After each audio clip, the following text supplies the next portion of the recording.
Guys, எத்தனை செய்திகள், எத்தனை நியூஸுகள் எல்லாம் உண்மையான செய்திகளை யாரும் இவ்வளவு நேரம் யாரும் போடையும் இல்லை. நாம் எல்லாரும் காலையிலேருந்து எல்லா நியூஸையும் பார்த்துட்டு தான் இருக்கிறோம். என்னென்னு சொன்னால், ஈரான் சமாதான ஒப்பந்தத்துக்கு வந்துட்டுன்னு சொல்லி நிறைய செய்திகள் கடைசியாக ஈரான் என்ன செஞ்சிச்சு, சமாதான ஒப்பந்தத்துக்கு முதல் இஸ்ரேலுக்கு அடின்னு அடித்து போட்டு ஓகே நாங்கள் சமாதானத்துக்கு வாரோம்னு சொல்லி இப்போ தான் ஈரான் அறிவிச்சிருக்குது. சமாதான ஒப்பந்தத்தை அறிவிச்சிருக்கு.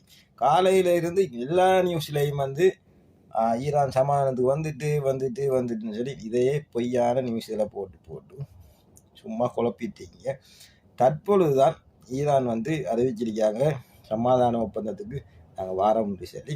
அதுவும் இஸ்ரேல் மேலே தாக்குதலை நடத்தினதுக்கு பிறகுதான், கடைசி தாக்குதல் நடத்தினதுக்கு பிறகுதான் இந்த சமாதான ஒப்பந்தத்துக்கு ஈரான் ஒத்துழைச்சிருக்காங்க.